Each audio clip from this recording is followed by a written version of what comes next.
Hola de nuevo, vamos a continuar con esta nueva sesión. En este tema vamos a ver los bucles, los loops o los ciclos. Ya vimos anteriormente que nosotros podemos crear variables para almacenar datos. Vimos una estructura de datos que nos permite tomar caminos como el sí, y adicional hemos visto algunas prácticas de guía. Entonces hoy vamos a trabajar sobre los bucles. En ocasiones nosotros como programadores, desarrolladores o en nuestra vida diaria nosotros necesitamos hacer una y otra tarea, una y otra vez, perdón, una tarea una y otra vez. En programación para eso existen los bucles, también llamados loops o ciclos. Los más comunes son el ciclo for y el while, listo, pero también existen otros como el do while, que es una modificación del while. Vamos a ver entonces la construcción del ciclo o el bucle for. En nuestro caso tenemos la sintaxis en Java.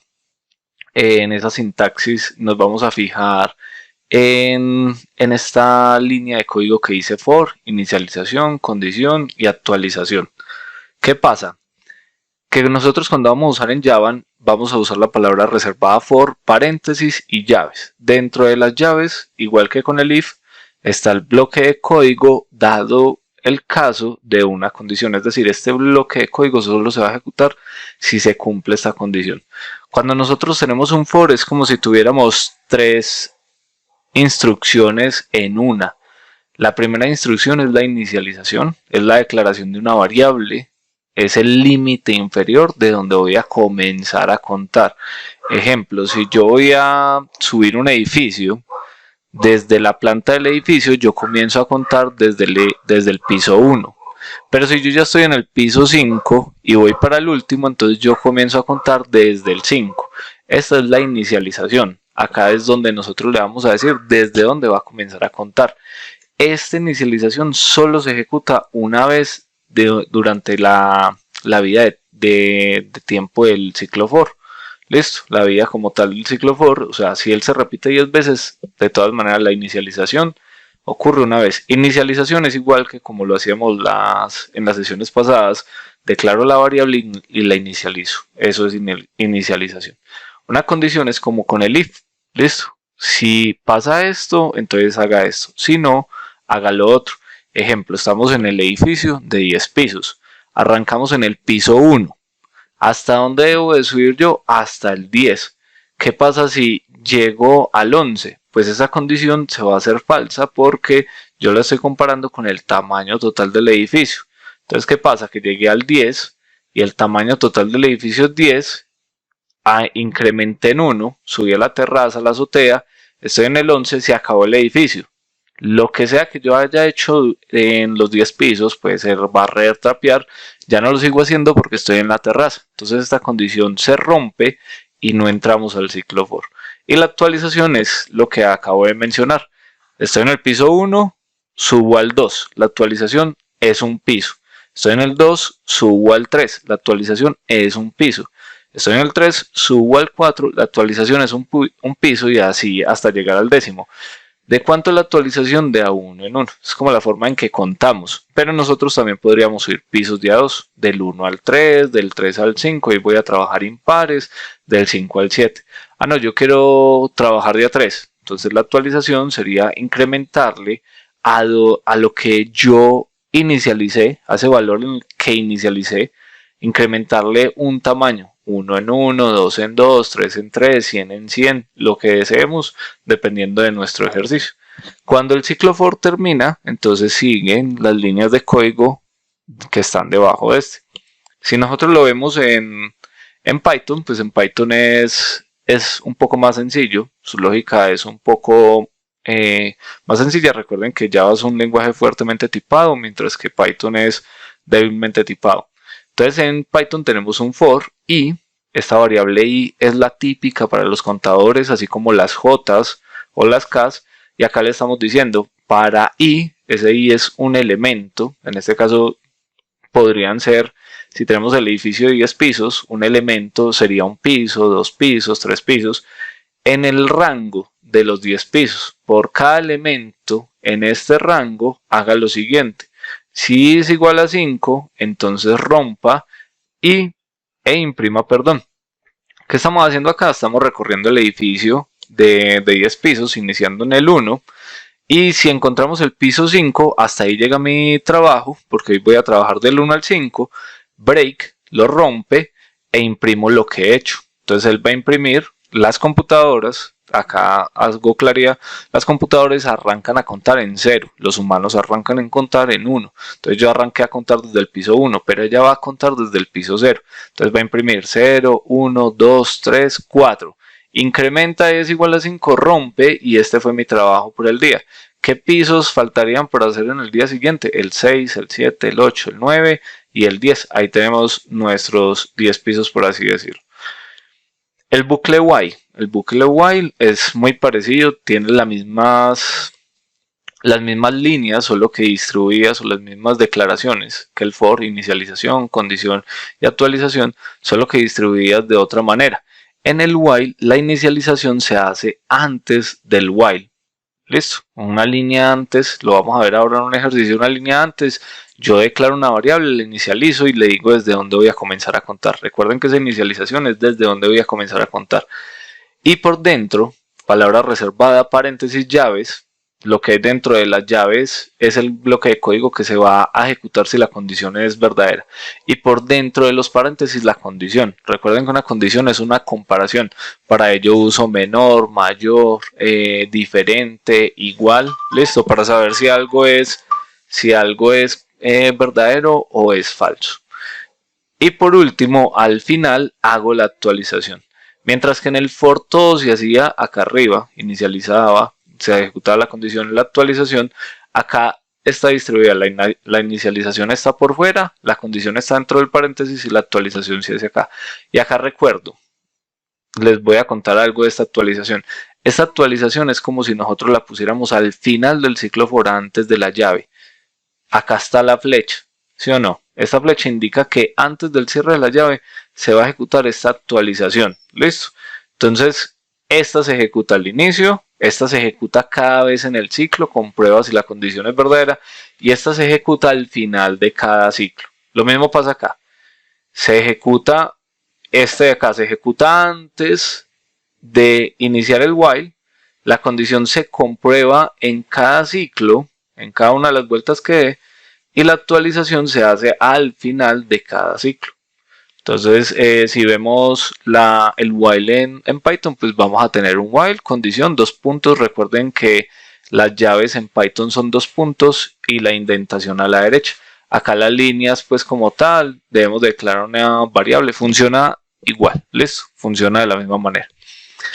Entonces, nosotros para iterar o para movernos o repetir una tarea, pues debemos de tener una estructura que nos lo permita. Para ello, lo más normal es tener una lista o un vector. Listo, eso es lo que necesitamos. En caso tal, pues, del taller, podríamos tener una lista de vehículos, una lista de empleados. Es más, la lista de vehículos la podríamos repartir en una lista de carros o en una lista de motos. Y ya teniendo una lista, como tengo un carro, yo no sé, Mazda, tengo un Toyota, tengo un Ford, yo ya me puedo ir moviendo entre cada uno de ellos. Quizás para cada carro que tengo le debo de revisar el aceite. Entonces le reviso el aceite del Toyota, le reviso el aceite del Mazda, le reviso el aceite del Ford. Miren que la tarea es la misma sobre vehículos diferentes. Entonces en programación podríamos trabajar con un bucle para ello. Y para almacenar la información, pues entonces si tuviéramos 100 carros, 100 vehículos almacenados en el taller, pues yo no crearía 100 variables para guardar. Mazda 1, Mazda 2, Mazda 3, variable 1, variable 2, variable 3, variable 4, for 1, variable 5, for 2, no. Entonces en este caso nosotros necesitamos ser más eficientes y para ello existen los vectores. Otra vez, los vectores serían como una especie de lista. En Python son listas, en Java es vector. Listo. Según el lenguaje cambian el nombre, pero su funcionamiento es el mismo. Entonces, un vector también se conoce como un arreglo y un array y nos permite a nosotros almacenar un conjunto de datos que comparten cosas en común. En Java es así. En Java, si yo voy a guardar texto, el vector todo tiene que ser de texto. Si yo voy a guardar enteros, el vector todo debe ser de enteros. ¿Por qué? Porque es fuertemente tipado. Mientras que en Python y en JavaScript nosotros podemos guardar diferentes cosas. Bueno, tener presente otra vez que las máquinas, los computadores, comienzan el conteo en 0. Entonces, la representación de un vector, hagan de cuenta que es un garaje. Un garaje en nuestra unidad, en nuestro conjunto de apartamentos, donde hay 5 garajes, donde puedo guardar 5 autos, ¿cierto? Entonces, en el garaje 1 tengo el auto de placa 46, en el 2 tengo el 35, en el 3 el 22, en el 4 el 61 y en el 5 el 40. Para nosotros, esa es la manera en que los humanos contamos, en el primero, segundo. Pero si nosotros lo vemos, para las computadoras ellas arrancan en 0, 1, 2, 3, 4. ¿Cuántos elementos hay? 5. ¿Listo? ¿De qué tamaño es el vector? De 5 elementos. ¿Qué posición tiene el vehículo de placa 22? Para la computadora tiene la posición 2. Para el humano es el tercero. ¿Listo? Pero nosotros nos debemos de basar en la forma en que cuentan las computadoras, porque al fin y al cabo es donde vamos a programar.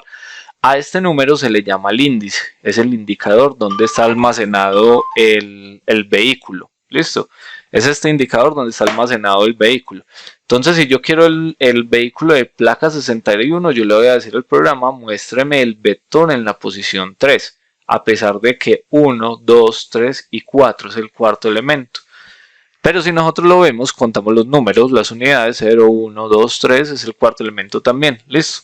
Entonces, esos son los vectores. Se definen también como una variable. En Java hay que indicarle el tipo, otra vez, el tipo de datos que vamos a almacenar. En Python no, porque es débilmente tipado. Y los vectores también hay que ponerles un nombre, porque si yo lo necesito, yo lo nombro, yo lo llamo para que me diga qué tiene almacenado, para que me diga qué es lo que está guardando. Si yo no le pongo un nombre, pues yo nunca voy a saber qué es lo que hay en ese vector. Entonces hay que ponerle el nombre como tal para poderlo llamar. Ahora vamos a ver dentro, bueno, antes de pasar a ello, entonces por ejemplo en este caso tenemos un vector que se llama mi vector, que es este de acá que tiene los elementos 9, 5, 6, 2, 4, 8, 3. Listo. El elemento en la posición 0 es el 9, en la posición 1 es el 5, en la 2 es el 6, en la 3 el 2, en la 4 el 4, en la 5 el 8 y en la 6 el 3. Si yo le digo a mi vector, que se simboliza con corchetes en programación, y por dentro le pongo un 1, le estoy diciendo, muéstrame lo que hay en mi vector en la posición 1, o al vector en la posición 1, llévele un 9. Entonces, ¿qué le estamos haciendo? Le estamos insertando, le estamos diciendo, vea, acá lo que vas a tener es un 9. Listo. Vamos a mirar. Ahora bien, esa teoría aplicada al taller de mecánico, entonces vamos a usar los bucles y vamos a usar los vectores para practicar. En este caso, pues vamos a tener 4 ejercicios, pero vamos a resolver 2. El primer ejercicio es crear y mostrar una lista de vehículos que se han ido registrando en el taller, ¿sí o no? Como para tener un histórico como tal. Crear una lista de los propietarios de los vehículos y mostrarla. Realizar un programa que le permita al usuario ingresar las listas de vehículos del taller y mostrarla. Entonces acá vamos también a aprender en Java y en Python cómo se le dice al usuario que ingrese un dato. ¿Listo? Realizar un programa que le permita a un mecánico agregar la lista de operaciones realizadas sobre un vehículo y luego mostrarlas. Entonces nos vamos a ir para Visual Studio y en este caso pues nos vamos a ubicar en Java. Bueno, antes de pasar a ello, si quieren le ponen pause. Acá está la solución de los ejercicios anteriores, ¿sí o no? Hechos, pero ya en Python. Si quieren le ponen un pause y la observan, la miran, la analizan y ya ustedes siguen. Listo. Como nuestro curso se va a enfocar en Java, entonces vamos a dedicarnos un poco pues más para Java. Igual lo vamos a hacer en Python, pero nos vamos a enfocar acá. Entonces, ¿qué podríamos hacer? Podríamos crear varias variables de tipo string donde almacenemos, si no, igual para almacenar o decirle qué valor tiene la variable, donde almacenemos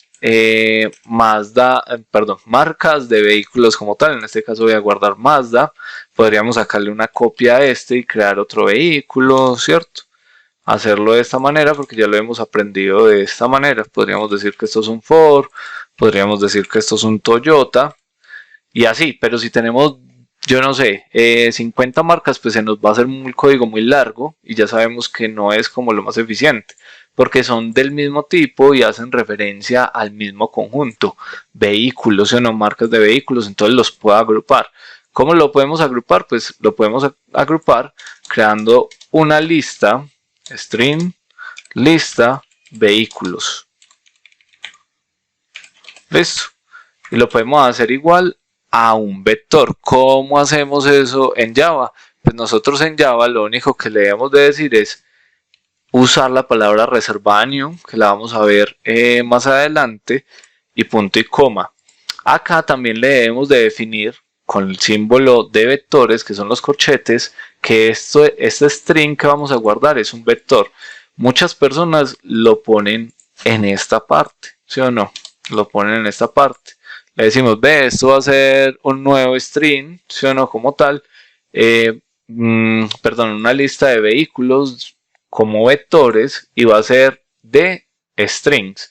Entonces lo pueden poner en esta partecita, pero lo normal es que si lo vemos acá también funcione. Listo, le estamos diciendo un vector de tipo string que se llama lista de vehículos. Acá nos está saliendo un error y es porque cuando yo le digo new string, yo le debo definir el tamaño. Y para definir el tamaño, entonces ponemos new, el tipo de dato que vamos a guardar, abrimos corchetes y cerramos corchetes y adentro le ponemos el tamaño del vector. Ese tamaño del vector es la cantidad de vehículos que vamos a almacenar. Para nuestro caso yo voy a almacenar 5. Listo. Vamos a almacenar 5 marcas de vehículos en nuestro caso. Entonces tengo la lista de vehículos new string como tal, ¿cierto? Entonces vamos a guardar, son textos con las marcas de los vehículos que tenemos. Entonces vamos a usarlo de esta manera. Tenemos el vector, en este caso el vector está vacío, a pesar de que el tamaño es 5, está vacío porque no le hemos agregado el primero. Entonces lo podemos hacer de esta manera, lista vehículos en la posición. Ya sabemos que la posición es el índice, entonces yo le voy a decir en la posición 0, el primero que vamos a guardar va a ser pues guardemos el Mazda, ¿sí o no? Un Mazda. Punto y coma para indicarle que hasta ahí llega la instrucción. Entonces vamos a duplicar esto 5 veces y acá le vamos a cambiar en la posición 1, en la posición 2, en la posición 3 y en la posición 4. Entonces acá vamos a poner que va a ir un Renault, acá vamos a poner que va un Toyota, acá vamos a poner que va un Nissan y acá vamos a poner que va un Kia. Listo, que van los Kias. Entonces nosotros lo podemos hacer de esta manera. Acá me está saliendo. Bueno, esto no es Python ni JavaScript, entonces acá tiene que ser con comillas dobles, ¿sí o no? Porque si no nos carga ese error. Entonces corrijamos esta parte. Le ponemos comillas dobles. En Python y JavaScript se puede usar comillas sencillas para señalar texto. En Java no, porque es más riguroso.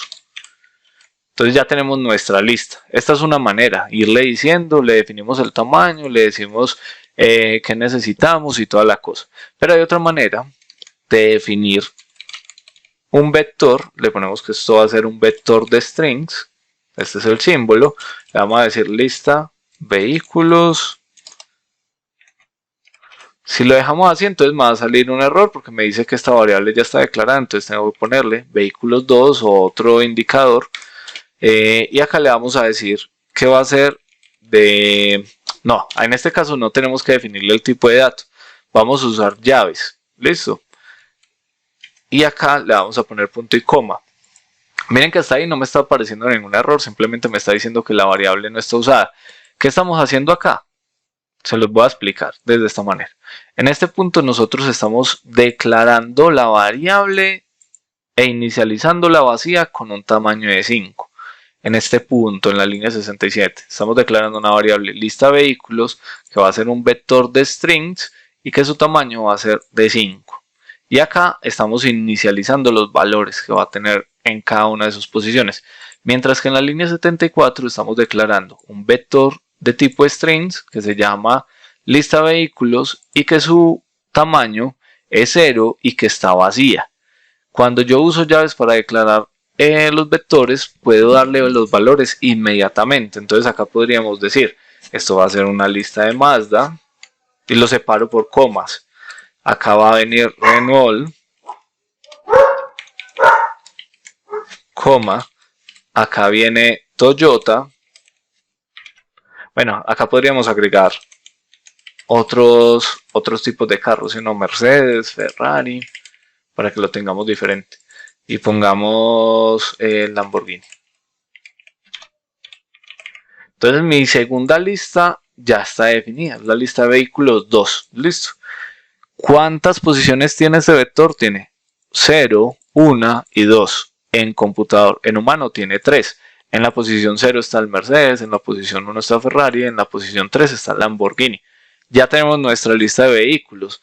Ahora nos dice que necesitamos mostrarla. Digamos que a estos carros les hicieron unas reparaciones y necesitamos mostrarla. ¿Cómo hacemos?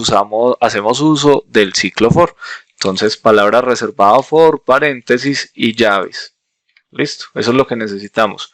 Y acá adentro van a ir 3 instrucciones. Esas 3 instrucciones, si lo recordamos, lo vemos acá, es inicialización, condición y actualización. Y cada una separada por punto y coma. Pero eso es como si fueran 3 líneas de código diferentes, porque tienen el punto y coma. Entonces acá vamos a declarar una variable de tipo entero que va a ser igual inicialización. Entonces acá declaramos, ahora la vamos a inicialización, listo, a inicializar. ¿En cuánto la inicializamos? En 0, porque vamos a recorrer desde 0 hasta acá. Listo. Entonces tenemos nuestra primera instrucción, punto y coma, declarando e inicializando la variable. Luego sigue la condición. La condición es una comparación. Y para comparar entonces usamos los comparadores. Menor, mayor, igual, diferente. Entonces en Java vamos a comparar ¿qué? El contador. ¿Sí o no? Vamos a comparar el contador. Y usamos los comparadores. Podemos poner el menor, el mayor, el igual, el diferente. Listo, esos son los comparadores. En este caso le voy a poner que menor. Menor que nosotros ya tenemos una lista, entonces le debemos de decir que va a ser menor al tamaño de esa lista. ¿Y en dónde está la lista como tal? Pues la tenemos acá arribita. En este caso podríamos imprimir la lista vehículos 2, pero yo voy a trabajar con la 1. Entonces le voy a decir lista vehículos, pero me sale un error porque si ustedes se dan cuenta, lista vehículos es un vector, más no es un tamaño. Listo. Entonces nosotros debemos de tomar o traer el tamaño de la lista. Para ello hacemos uso del operador punto y le vamos a decir que nos traiga el tamaño de la lista usando el length. Length de inglés a español es tamaño. Bueno, eso es lo que necesitamos. Punto y coma. Me voy a ir para la otra. El otro punto teníamos inicialización, condición y actualización. Acá le vamos a decir que i va a ser igual a lo que tiene i en cada ciclo y le vamos a sumar 1. Bueno, entonces ¿qué tenemos acá? Él viene ejecutando el código y se encuentra con este for. Crea una vez, recuerden que se los mencioné ahora, esto lo hace una vez, crea una vez la variable i y la inicializa en 0. Y en cada ciclo va a comparar esto. Al inicio del ciclo lo compara comprobando de que esto sea verdadero o falso. Y al final del ciclo va a hacer esta actualización. Entonces para el primer ciclo, él viene, crea una lista de vehículos 2 y toda la cosa, y crea una variable i y le asigna 0. Cuando termine el código, ahí le va a llevar lo que tiene i. En el primer ciclo tiene un 0. Entonces le va a llevar un 0 más un 1, 1, y lo va a almacenar en i. Entonces se devuelve. Y va a preguntar, 1 es menor que lista de vehículos.length. ¿Cuánto es el tamaño de la lista de vehículos? Pues nosotros acá la definimos 5. Pero si fuera contra esta, entonces sería 0, 1, 2. Que en realidad, ¿cuánto es? 3 elementos. Entonces preguntaría, en el segundo ciclo, porque ya pasamos el 0. Entonces, 1, que fue la suma de 0 más 1 y que lo almacenó acá, 1 es menor que 5, verdadero, y entra al ciclo. Si fuera contra esta lista, entonces compararía 1 es menor que 3 elementos, verdadero, entra al ciclo y ejecuta. ¿Cuándo va a finalizar él? Cuando llegue al ciclo 5, al ciclo 4, y entonces acaba de decir 4 más 1, 5, y lo va a almacenar en i. Esto lo hace al final, se devuelve otra vez. Esto no lo vuelve a ejecutar, sino la primera vez. Se vuelve hasta acá. ¿Cuánto vale i? 5. 5 es menor que 5. Falso. Como es falso, rompe el ciclo y continúe de acá en adelante y ya no entra. Eso es lo que va a pasar. Entonces, nosotros ¿qué vamos a hacer? Vamos a hacer un south, ¿sí o no? Y vamos a decir que vamos a imprimir el vehículo. Entonces, vamos a decir vehículo de marca, dos puntos, concatenamos la variable y acá le vamos a decir lista vehículos en la posición i, porque este es el que va a ir cambiando. Si yo le dejo una posición fija 0, él siempre va a imprimir Mazda. Si yo le dejo una posición 4, él siempre va a imprimir Kia. Si yo le pongo una posición 6, él me va a decir que hay un error porque esa posición no existe y el programa se va a romper. Entonces miremoslo. En la posición 0 ejecutamos y miren que siempre nos imprime Mazda. Listo. Ah, bueno, acá también agregué un system.out.println que nos está haciendo este de acá, que nos está agregando estas lineecitas, la va a repetir 50 veces y nos está agregando un salto de línea. Listo, eso como tal, como para separar lo que hemos hecho.